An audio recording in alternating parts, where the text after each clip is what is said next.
Hi, everyone. Welcome back. This is another episode of Get to Know Us, and this time it is with Kate Can Wait. Today is the 2 year anniversary of her album Veronegas.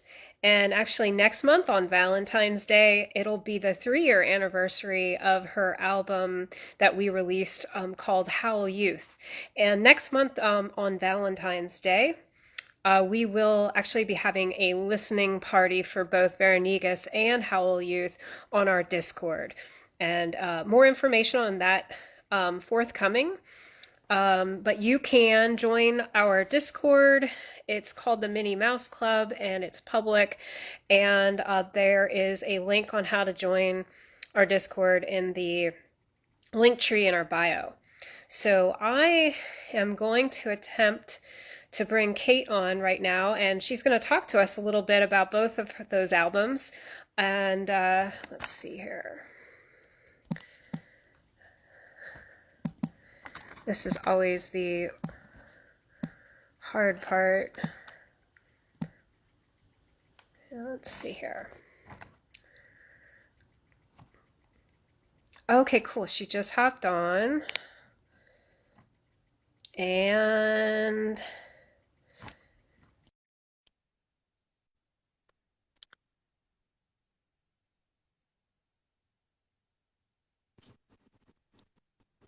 hey, Hey, can you hear me? yeah, how are you doing? I'm good, I'm good. How about you? Good, good. Yeah, well, congratulations on it being the 2 year anniversary today of Veronegas. And I was just letting everybody know that next month on Valentine's Day, it'll be the 3 year anniversary of Howl Youth. And um, we'll do a listening party next month for both of them. But yeah, thank you so much for coming on. And I guess, yeah, I mean, before we get going, has your day been going pretty good? It's been very stressful, but I'm glad the day is pretty much over at this point. Yeah. Okay. Yeah. So work stress. Yeah. Okay. All right. Yeah.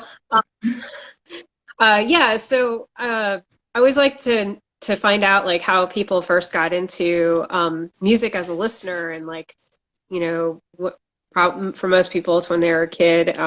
And yeah, if there's anything you wanted to talk about that, or like a first song or album that you really got into for the first time when you were younger. So it's weird because I kind of grew up surrounded by music. My parents listened to a lot of like 80s and 90s music. So uh, if I had to mention like a specific moment where I thought that music was the best thing ever, I distinctly Yeah. remember being at a gas station with my mom when I was like 4 years old. And while she was putting gas in the car, I she left the radio on, and it was playing November Rain by Guns N' Roses. And I was like, wow, this song is like the most beautiful thing I've ever heard. Oh wow. So I think, That's cool. yeah, I think that was the first time I ever felt like emotionally attached to a piece of music. It was Yeah. November Okay. Rain at a gas station. That's a nice story. That's a cool story. All right, cool. And like when did you like realize that you wanted to make music and got into writing and recording yourself? Okay, so uh, that kind of happened in two parts. The This is gonna sound very funny, but the thing that led to me being like really all in on music, that's when I was like, wow, this is the dream. Was when I first heard the song "In the End" by Linkin Park. When I was in eighth grade, it kind of blew my mind, and I was like, wow, people are really out here doing things. A little bit after that was when I first started to play guitar. Uh, Oh wow. and like I always knew that I wanted to just make my own stuff because like I'm never going to do somebody else's music better than they do, so might as well make my own. Uh, I remember writing and like very hastily recording a few things here and there in those years, but uh, it was in 2010 when I first started to record music. It was all just like very sample based, probably very bad sounding electronic music on like FL Studio 7 on a very, Okay. uh, very bad desktop computer that would crash if I loaded like more than three sounds. That's funny. And does any of that music still exist out there, or you Unf- know? Unfortunately, I was actually like checking in on this a few weeks ago. I don't know if you ever Yeah. heard that MySpace had this thing in 2017, I think, where they accidentally made an oopsie and erased all the music that had been on the site prior to then. You know, And that was I the I only, had heard that, but I found my stuff still there. So I was like, it must not have I erased think it everything because I was using only, it a long yeah, time I think ago. it was only like a select group of, I mean, I say a select group, but it was Jeez. like 5 million songs or something like that. Uh, Okay. and I went to my old music profile on MySpace and it's still up and I can still see the songs there, but I Yeah. can't play them and I don't know if they actually still exist. I would love to Oh, be able okay. to find those songs because I still remember them, but I would never be able to recreate them. I see. So you can. I haven't been on MySpace in like forever, but that was like the that was like the Yeah. first site where I like put my music. Yeah, but that was like, gosh, wasn't that like the early 2000s? I can't even. It I was can't kind of even like remember when it mid. first came. Yeah, it was also the first place I ever put my music. Because, back then that's kind of where you went to check out new bands and artists. Yeah. You would just go to Oh, MySpace. definitely. And I Yeah, kind of lived definitely. there for a while, so I thought, might as well make a profile for my own music now that I'm getting into recording it. Uh, Yeah. but then, Yeah, it was like MySpace made a it was like purge. yeah, it was like an open the door for people to be able to like put their music out without like, you know, if you weren't known or, didn't have a label to back you up or whatever, you could put your music out there and meet other people making music. It was a cool platform. But so Yeah. you're saying now you can go there and see their songs, but you can't play them? That sucks. Yeah, like if I go there, my profile's still up and the songs, like they still show up. I can still see like the names and how long they last. But if you click play, it just nothing happens. I see. So I'm pretty sure they don't exist anymore. I'm pretty sure they were erased in the great MySpace purge of Okay. 2017-ish. And to be honest, that might have happened to me too, because I think I checked to see if my profile was there, but I don't think I went as so far as to trying to play anything. Because like I don't have a Yeah, reason to like, it's when you try to play them that you find out that your hopes and oh dreams have been damn, erased. damn, that Yeah. sucks. Okay, well, yeah, and what like by chance, just because I'm curious, like what were you putting music out under? Like what was the name, your project name? Or do you not want to say? It's Uh, okay if you don't want to say. no, it's okay. It's okay. Sorry. So, back when I started making uh music, there was an Yeah. anime that I really liked watching. It was called Eureka 7. And there was somebody there called Moondoggy, and I thought that was such a like cool electronic producer name. So I used that for like 5 songs and then never used it again. Okay. Okay. For some reason, like, Yeah. wasn't like, you probably don't remember the old TV show Gidget. I don't know, with I am Sally pretty Field. sure the anime took the name from somewhere else. I kind of remember reading that. I think Moondoggy or something was like her boyfriend's name or some name on the show. Yeah. Anyway, I don't quote me on that though, because like I don't really remember. That's funny. Okay, well I'm gonna have to see if I can check out this MySpace situation that at some point. But okay, so to talk about Veronegas, and I apologize if I'm not pronouncing that right, and It's okay. and how and Howl Youth. Yeah, I wanted to see if you wanted to talk a little bit about those albums. You released both of them on on Grimalkin, and yeah, anything you wanted to say about them, and if are they in any way connected? Do you see them connected, or are they two completely separate things, or whatever you wanted to talk about in that regard? So I I've always considered them, they're similar-ish, but also very different. I enjoy doing that thing that some artists do where they, post you like after this album is out and after the second album comes out, they're like, well, actually, the first one was related to the second one.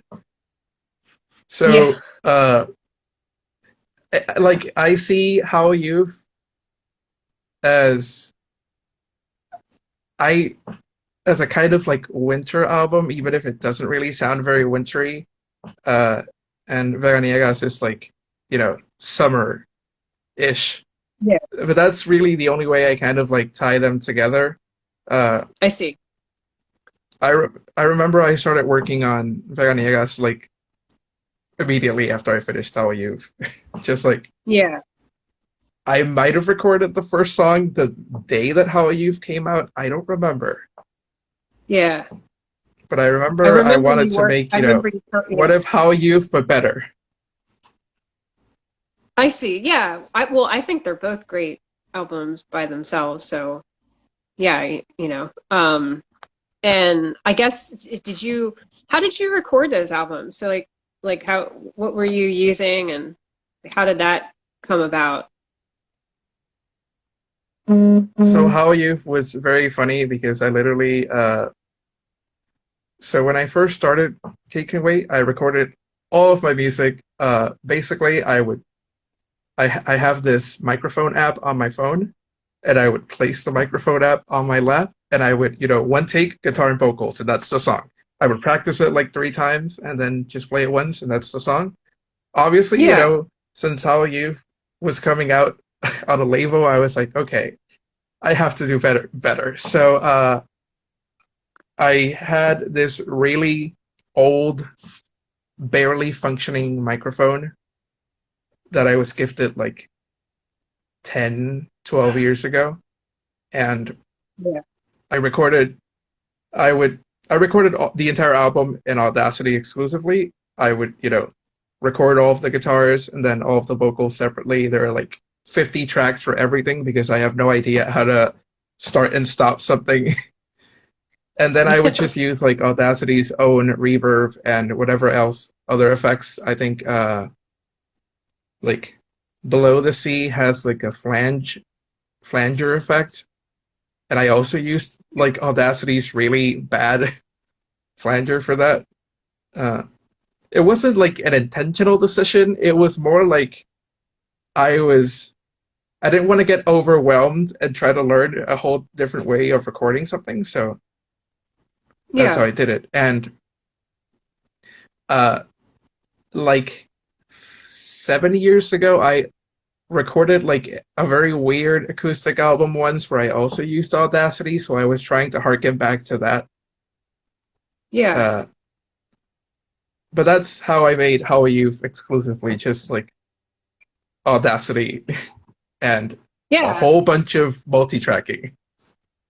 yeah. I mean, Audacity is a great program for like, if you're just like recording different tracks of music, like you were with guitar and vocals. I think it's great.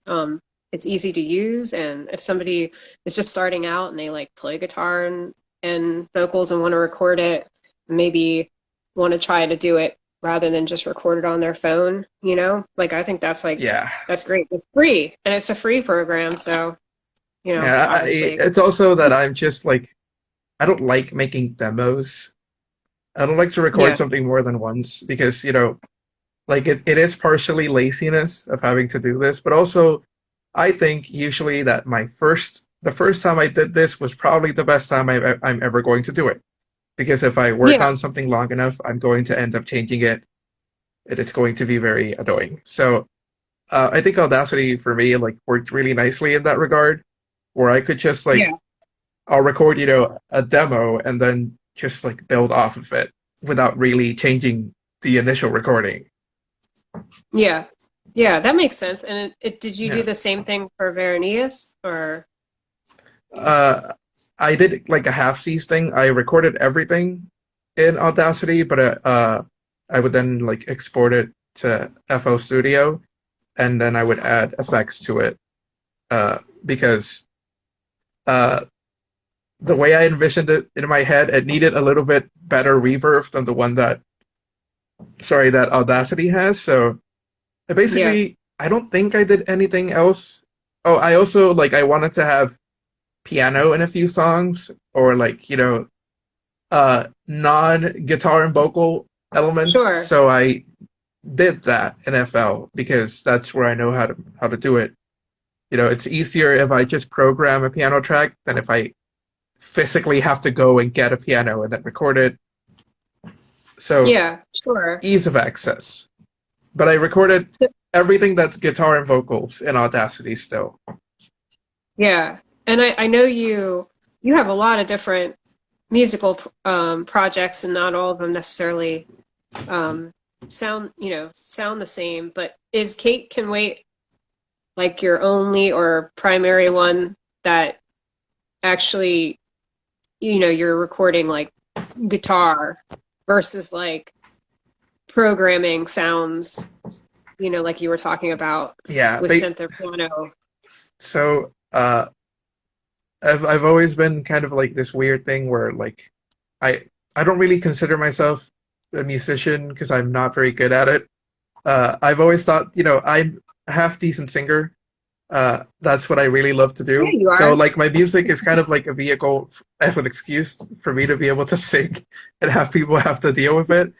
Uh, so it That's was actually, always, this weird thing where I made like primarily electronic music, but I was a singer. yeah. Uh, I only ever released one album in like the previous like 30 something that I made throughout the years that had my vocals on it. And I wanted I see. to have like a more stripped down thing, I guess, where it was just like guitar and vocals. Yeah. So I kind of made it specifically with that intention for it to be like an outlet for me to be able to make music with vocals, basically. Like yeah, Yeah. I Well, did the instrumental thing for like 10 years. I wanted to try something different. yeah. But because you mentioned vocals, so like, was singing something that was maybe your first love before making music, or no, or did it come Yeah, like? for sure. Because I mentioned before that I got a guitar. I was 15 when I got my first guitar. And I Yeah. distinctly remember my mindset at the time was that if I get a guitar, I'll be able to join a band. And if I get a guitar, it'll make me being the singer in a band much more attractive because I can do both things at once.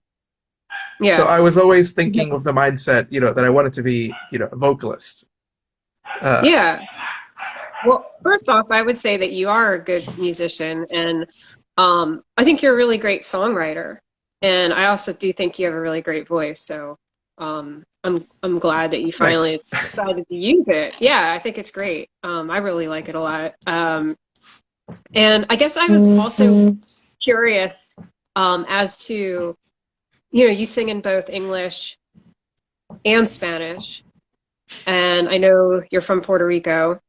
And I'm curious, like, when you approach songwriting, like, how do you decide, like, what you're going to sing in and write your music in? And since you've used So both.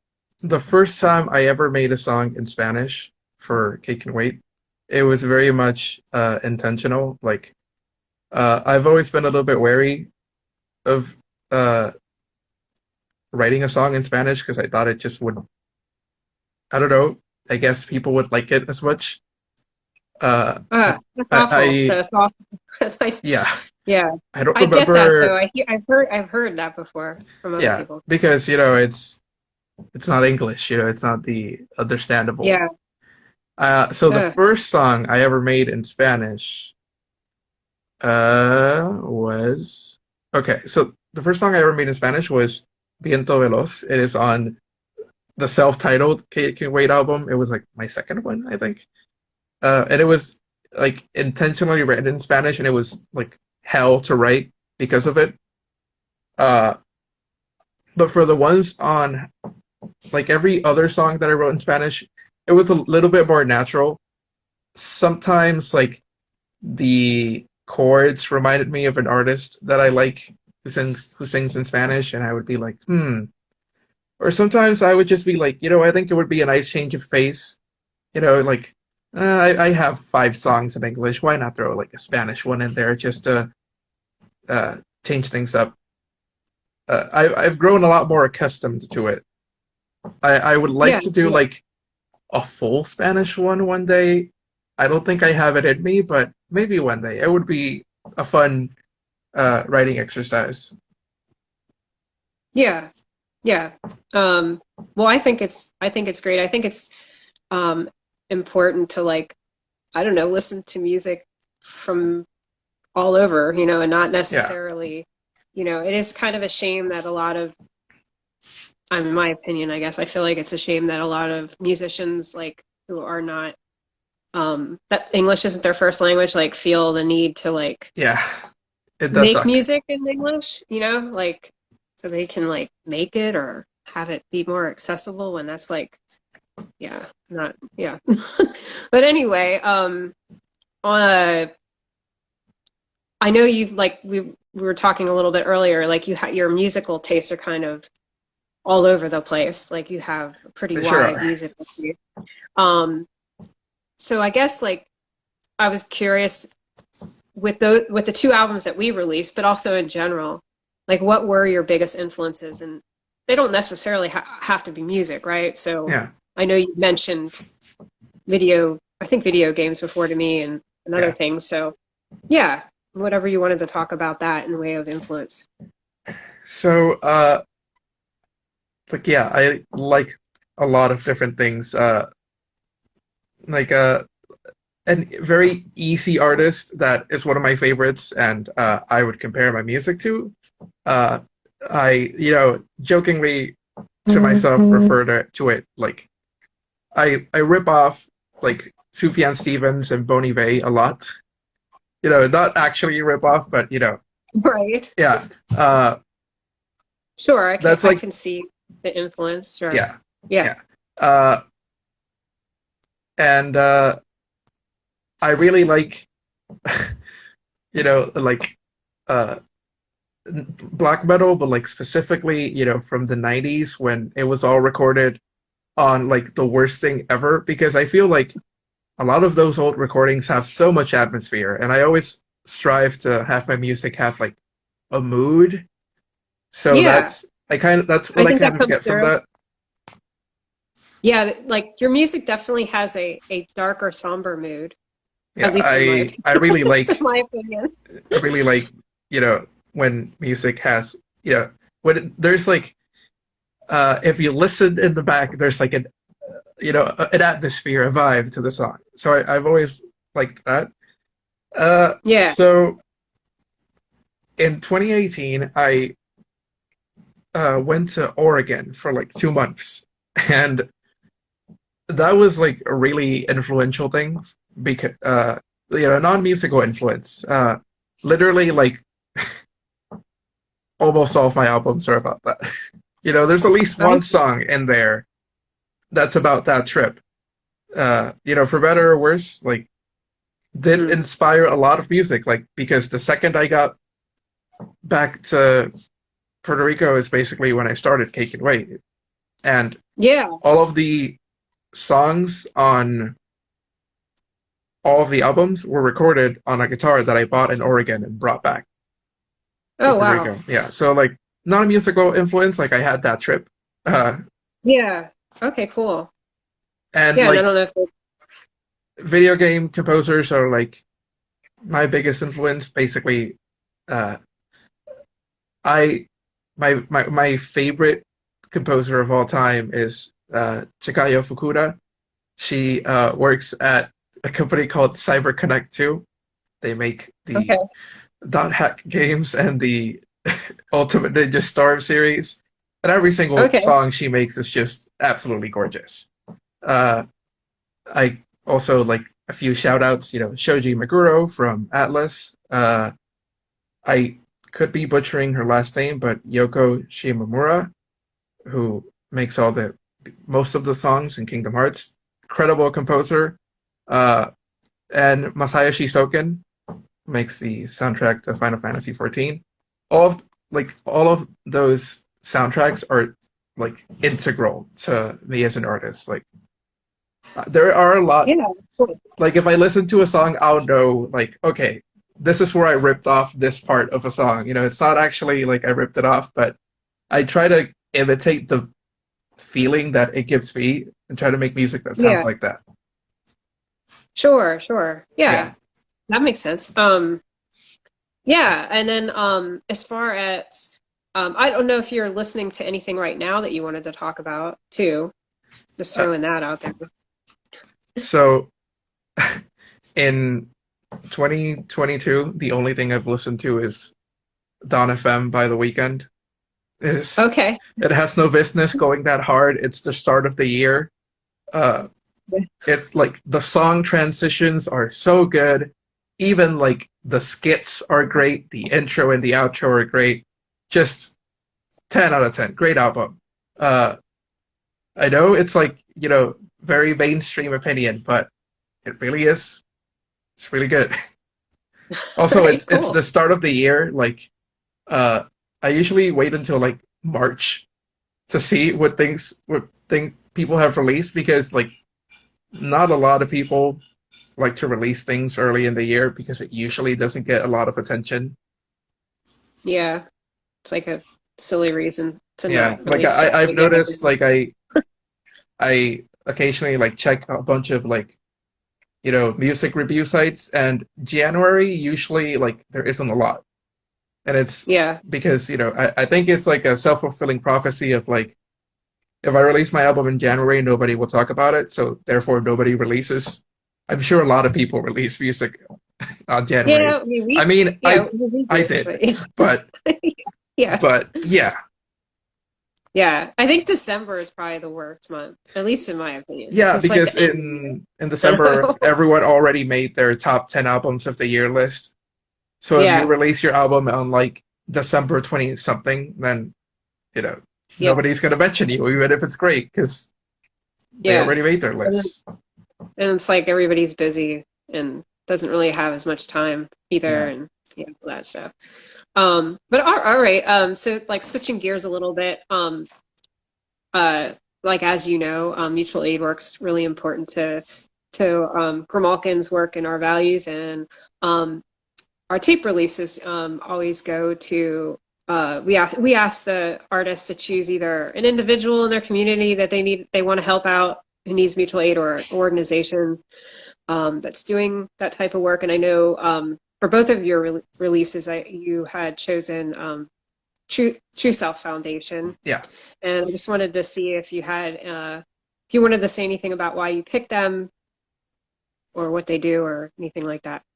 Well, uh, I think a very simple answer is Puerto Rico is extremely, extremely, extremely uh, homophobic and transphobic. So any sort of like public organization that's like not that is like wow, cool.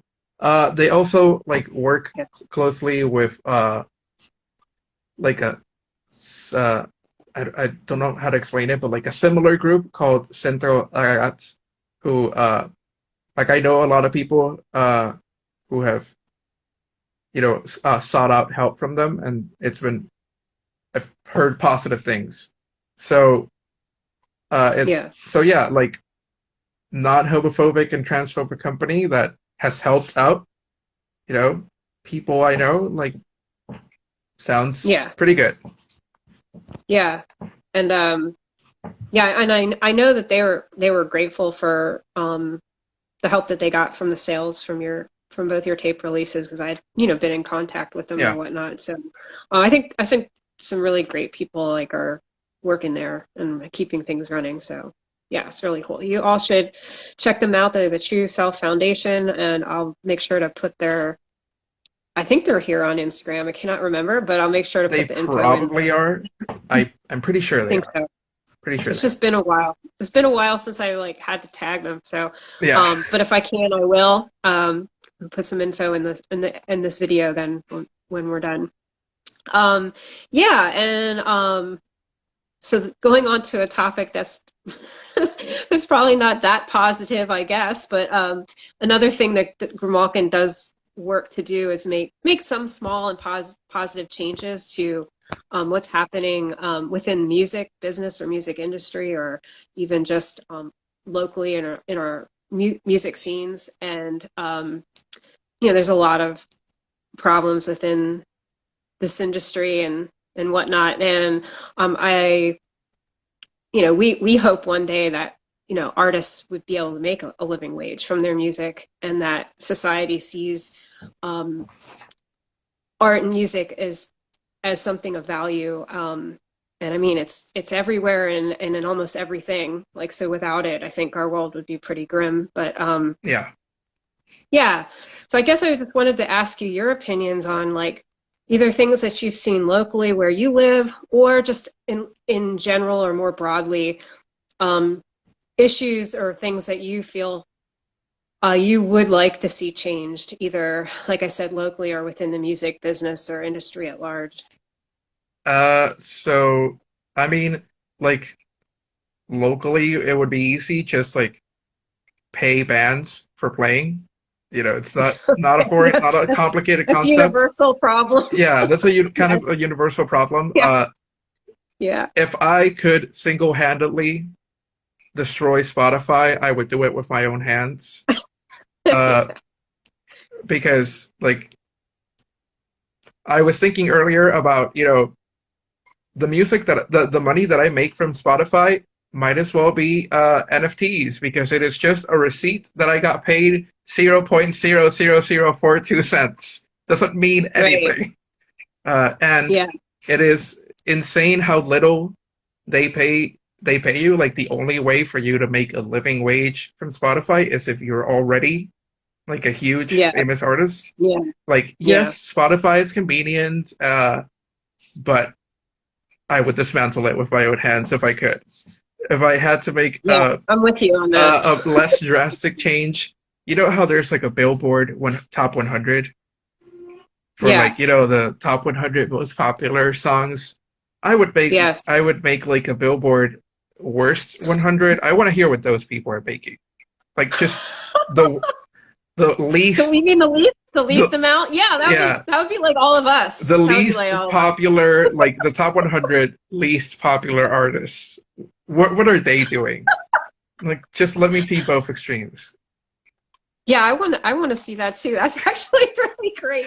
It would be like all of Grimalkin people would be on that. Yeah, just like half of Bandcamp exclusively would be on that list. Yeah, yeah, yeah, People would be yeah, fighting to have less listeners. It would be great. yeah. And I mean, I know why people use Spotify. It does make music more accessible. Yeah, It costs too much money to like buy every single thing that you like. And I know that people are like, well, I wouldn't have discovered X, Y, and Z if I didn't listen to Spotify. But I mean, honestly, if you are listening to Spotify repeatedly, just realize that 200 listens, it takes 200 listens of a song for the artist to make $1. It takes yeah, about 2,000 streams. Think of that about that. Like, there's only 365 days in a year. It takes 2,000 streams to make $10. yeah, And so if you are streaming somebody, especially, I mean, I wouldn't worry about the like like the big pop stars. They're going to be crushing it no matter yeah, what. But if you're listening to somebody small and independent, and you do listen to them a lot on Spotify, then you really need to go out there and go to Bandcamp and pick it up. I had done the numbers for 2021 for Grimalkin, so I don't know if you saw me post about this, but we've made, I don't remember the exact number now, but it was like 8,000 some percent more in sales on Bandcamp than we did last yeah, year on all streaming platforms, like every single one of them combined. yeah. Like, I'm sure you made like a good $12 from all of the streaming platforms combined. I know that like Spotify is really accessible. If you don't have money Sure. to buy my album, uh, Yeah. I would rather you pirate it, or Right, I gift right. it to you than for Or you give it, to yeah, tell me and I'll give it to you. And you could like just listen to it on our exclusively Bandcamp. use Spotify for it. I would legitimately prefer to be pirated. Like Yeah, if I ever Googled myself and saw one of my albums on one of those like blog spots where people pirate yeah, music, right. You'd be like, I I made it. I would be honored. I would be honored. Yeah, It would be yeah, my I hear crowning you. achievement as a musician. Yeah, for sure. Because then like people really went to some effort to listen to it instead of giving money to Spotify. Yeah. I don't even know what an account there is. I think it's $10 a month or something I think for it's people. 12. I don't know. I haven't had an Oh, account geez, it's gone up. It's in gone a up long in time. price. That's the other thing. It's like they profit off of you as a listener, and then they're stealing basically from artists. So Yeah. it's awful. It's not good. Yeah, I would get rid of it too. And then what's sad is that's the most popular one. But like, if you look at like Pandora or YouTube, they actually pay even less than Spotify. They like a even smaller fraction of a penny. So it's just like it's really And they ridiculous. really are playing, how low can you go with how much they can cut a penny up into fractions. I Yeah, and love then that they won't even pay you a penny for a song. It's great. right. Yeah, It's not great. even a penny. I think Tidal might be one of the only ones that is paying a penny a stream right now. Yeah, and Or it's because Tidal is the most expensive one. yeah, like I don't know. I don't even know anyone who uses Tidal, to be Neither honest with do you. I. Only the people who found the title use it. But I, it I is the guess one that so. pays artists the most because, it was made by artists, but also it is very expensive. I think it's like Yeah. $17 a month or something because Tidal Jeez. is all about, you getting the highest quality, which I, love, but most people don't care No, about. because they're on their phone listening to Yeah. it. Like you're I not gonna mean, notice the difference between like what is it, like 256 kilobytes or 320, whatever it's called. You're not gonna notice the difference yeah, if you're like on your phone speakers. So why bother definitely not. with Tidal? Yeah. Yeah. And just to throw out another fact, because I did the numbers. So DistroKid is what we use to because it's basically the only the only one where we can get all of our music on the streaming as a label and have multiple artists. And so what they do is they charge you, they like distribute it then to all the different streaming platforms, just for those of you didn't know Yeah. that. And so basically, right now our account is up to 20 artists. And it'll be, as soon as we hit 21, we'll have to pay even more money. But we're paying $240 a year to have up to 20 artists. And then again, like I said, that price will go up as soon as we hit 21 artists. And so 240 is what we pay for the year. And I will tell you what we made on DistroKid. We made $82. So um, Yeah. did not break even. No, we did not. Yeah. And we knew we weren't going to. I mean, like, that's not why we did it. We basically did it just so that folks, well, like I said, with Bandcamp enabling us to make more money, we're able to then, they're basically subsidizing us to be able to put our artist music on streaming and then offer that to artists because a lot of people do want their music on streaming. Yeah.